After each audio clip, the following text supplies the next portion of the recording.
What can I help you now? میں کیا first of all you will return my money. جب میں نے اپلائی کیا وہاں سے لے کے انٹرویو کی ڈیٹ تک تقریباً اپروکسیمیٹلی 7 مہینے لگ گئے تقریباً. جسٹ انہوں نے آپ کو پرکھنا ہے, آپ کو دیکھنا ہے, آپ کی انگلش کو بھی انہوں نے نہیں چیک کرنا کہ آپ کی انگلش کتنی اچھی بولتے ہیں. ایمبیسی ہے اس کی جو گیلری ہے وہاں سے لے کے, چونکہ CCTV کیمرے ہر جگہ پہ لگے ہوئے ہیں, وہاں سے لے کے میں نے اسے بتایا کہ میں اپنی فیملی کا واحد کفیل ہوں. اور یہاں پہ جو مجھے اجرت ملتی ہے پاکستان, پھر مجھے نیکسٹ ساتھ میں ہی کہتا ہے کہ آپ نے why you don't choose Italia, Germania and France and. السلام علیکم, امید کرتا ہوں سب خیریت سے ہوں گے. تو آج کا ہمارا ولاگ ہے. ایک بھائی ہمارے ساتھ بیٹھے ہوئے ہیں, یہ ریسائکلنگ کمپنی میں آئے ہیں. تو ان سے ہم پوچھتے ہیں کہ ان کا انٹرویو ایمبیسی میں کیسا ہوا, انٹرویو کا بارے میں جو ان سے سوال ہوئے ہیں, جو بھی ان کے ساتھ آسان تھے مشکل تھے, یہ ہمیں آج ڈیٹیل سے بتائیں گے. السلام علیکم. وعلیکم السلام. ابرار صاحب کیسے ہیں آپ؟ خیریت سے ہیں؟ جی الحمدللہ بھائی, کیا حال ہے؟ مجھے عمیر ضیاء کہتے ہیں. اچھا. میرا انٹرویو سے پہلے تھوڑا سا سراؤنڈنگز آپ کو بتاؤں گا. اچھا. کہ سب سے پہلے میں رومانیہ کے بارے میں نے سوچا کیسے کہ مجھے رومانیہ آنا چاہیے یا میں رومانیہ کیوں جاؤں گا. تو بیسیکلی میرے ایک بہت اچھے دوست تھے, اللہ تعالیٰ ان کو ان کی مغفرت کرے, ان کی ڈیتھ ہو گئی ہے, راجہ ناصر محمود صاحب. اور ان کے ساتھ ایک میں نے طویل سفر کیا اوکاڑا کا. ان کی پوری فیملی تھی میرے ساتھ, وہ مجھے ہی لے کے گئے کہ آپ ساتھ چلیں. تو واپسی پہ ان کے ساتھ ڈیسائیڈ کیا, میں نے ان کے ساتھ ڈسکس کیا کہ یار میں چونکہ گورنمنٹ جاب کر رہا ہوں, گورنمنٹ ایجوکیشن کالجز ڈپارٹمنٹ پہ میں جاب کر رہا ہوں. ابھی بھی میں چھٹی پہ ہوں, 5 دن کی میری چھٹی ہے. تو چھٹی پہ میں نے ڈیسائیڈ کیا کہ میری چھٹی کی اپارچونیٹی ہے, تو اس میں مجھے یورپ کا جو ہے وہ مجھے ویل کرنا چاہیے چانس. تو انہوں نے مجھے سجیسٹ کیا کہ آپ رومانیہ کا کریں, کیونکہ میرا ایک جو رومانیہ کا ایجنٹ وغیرہ ہیں, وہ تعلق والے ہیں, تو آپ جو ہے اس میں کریں. اچھا. تو میں نے گھر میں جا کے اپنی فیملی کے ساتھ ڈسکس کیا, تو انہوں نے کہا جی اچھی بات ہے, اگر کوئی آپ کا ہے تو یہ آپ اس کو کریں. تو پھر میں نے دوسرے ہی دن جو ہے وہ میں نے اپنے ایک میرے بہت ہی اچھے دوست تھے, ایک شاہ صاحب ہیں, ان کے ساتھ میری ملاقات ہوئی. اچھا. تو ان کے ساتھ میں نے ڈسکس کیا, تو انہوں نے کہا جی نو پرابلم, ہاں آپ کے ساتھ بڑا فیملی تعلق ہے, تو آپ جو ہے وہ ضرور اپنی ڈاکومنٹیشن کمپلیٹ کریں اور جو ہے وہ آپ کا یہ کرتے ہیں. تو اس کے بعد پھر میں نے جو بھی ریکوائرمنٹ تھی ان کی انہوں نے بتائی, تو میں نے اپلائی کر دیا اللہ کا نام لے کے. اچھا. تو اپلائی کرنے کے بعد تقریباً 3 مہینے کے بعد میرا ورک پرمٹ ایشو ہو گیا. ورک پرمٹ میرا جو ہے وہ چائنا کمپنی کا تھا, ریسائکلنگ کمپنی تھی. اچھا. تو 3 مہینے کے بعد پھر انٹرویو کی ڈیٹ آ گئی میری, یعنی کہ 3-4 مہینے کے بعد میری انٹرویو ڈیٹ آ گئی. اچھا. انٹرویو ڈیٹ جو ہے وہ جب میں نے اپلائی کیا وہاں سے لے کے انٹرویو کی ڈیٹ تک تقریباً اپروکسیمیٹلی 7 مہینے لگ گئے تقریباً. اچھا. 7 سے 8 مہینے. انٹرویو جو ہے وہ میرا اسلام آباد ایمبیسی میں جب ہیلڈ ہوا, تو اس کے لیے انہوں نے مجھے ساری انسٹرکشنز وغیرہ بتائی کہ اس طرح آپ نے جانا ہے, یہ آپ نے گیٹ اپ, اس گیٹ اپ میں آپ نے جانا ہے, اور یہ اس کی فیس ہوگی. $130 جو ہے ان کی فیس تھی. ٹھیک ہو گیا. تو انٹرویو پھر میرا جو ہے وہ وہاں پہ ہیلڈ ہوا 30 مئی کو 2021 میں 2022 میں سوری. اچھا. تو اس کے بعد پھر میرا انٹرویو شروع ہوا. اب انٹرویو کا جو ہے وہ کیسا ہوا انٹرویو آپ کا؟ انٹرویو میں سب سے پہلے جو ہے وہ جن لوگوں کو تو خیر پتہ ہے ان کو تو پتہ ہے, جن کو نہیں پتہ ان کو تھوڑا سا میں بتا بھی دیتا ہوں کہ سب سے پہلے انٹرویو کے لیے کچھ انسٹرکشنز ہوتی ہیں.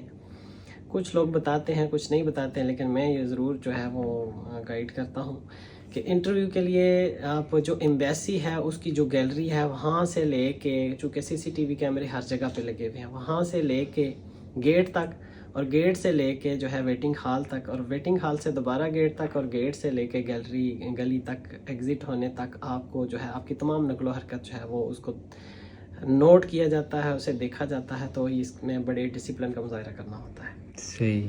تو سب سے پہلے ہے کہ میرا جب انٹرویو کے لیے مجھے کال کیا گیا, تو میں صبح 9:20 پہ میرا انٹرویو تھا, تقریباً 9:30 بجے ہمیں کال کیا انہوں نے اندر. تو ہم اندر گئے, تو سب سے پہلے وہ جو ایمبیسڈر تھے ان کا ایک امپلائی تھا, وہ گیٹ پہ آیا.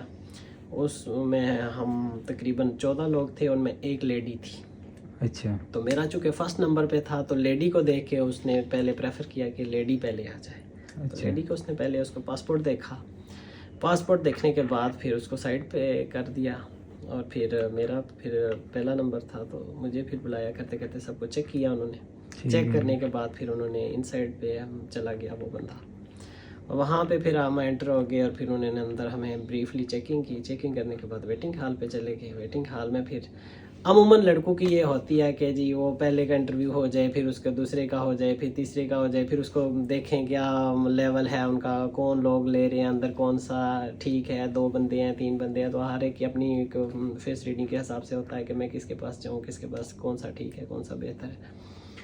تو ہوا یہ کہ سب سے پہلے نا جب ہم ویٹنگ ہال میں سارے لوگ بیٹھ کے, وہ لیڈی بھی بیٹھ گئی, تو وہ جو تھا ایمبیسڈر جو تھا وہ آیا, اس نے آ کے باقاعدہ کال کی کہ لیڈی پہلے آ جائے.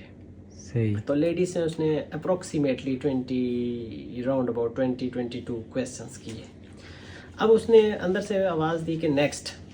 اب نیکسٹ کے لیے لڑکے ایک دوسرے کا منہ دیکھنا شروع ہو گئے. تو میں نے بائی دا وے 3 پیس پہنا ہوا تھا, تو میں اٹھا ہوں تو میں نے اپنی فائل سامنے ٹیبل پہ رکھی, اپنی ٹائی شائی سیٹ کی اور میں پھر چلا گیا. صحیح. تو جو ہی گیا ہوں تو میں نے اس کو سلام کیا. میں آپ سے پوچھنا چاہوں گا, نیکسٹ میں جب وہ کہتے ہیں تو جو ادھر لڑکے بیٹھے ہوتے ہیں کافی پریشر میں آ جاتے ہیں, ان کو آپ کیا بولیں گے کہ کیا کرنا لڑکے چاہیے؟ پریشر میں تھے, ایک دوسرے میں اشارتاً کر رہے تھے کہ جی آپ نے جانا ہے, آپ نہ جاؤ, ایک دوسرے کو جن کی آپس میں کاؤنسلنگ تھی. یہ چیزیں بھی وہ نوٹ کرتے جی ہیں. بالکل وہ نوٹ کرتے ہیں. تو میں نے تو کسی کو خیر نہیں نہ سجیسٹ کیا اور نہ میں خود جو ہے باہر, میں نے باقیوں کو دیکھا کہ کوئی بھی نہیں ریڈی ہو رہا تو میں اٹھ گیا. اٹھا, میں نے فائل سامنے رکھی اور پھر ٹائی شائی, کانفیڈنس بہت ضروری ہے. ہاں کانفیڈنس. تو میں چلا گیا اندر, سلام کیا اس کو, گڈ مارننگ کی, اور پھر میں نے اپنی فائل دی, پیسے وغیرہ دیے. تو میرے پاس $200 تھا.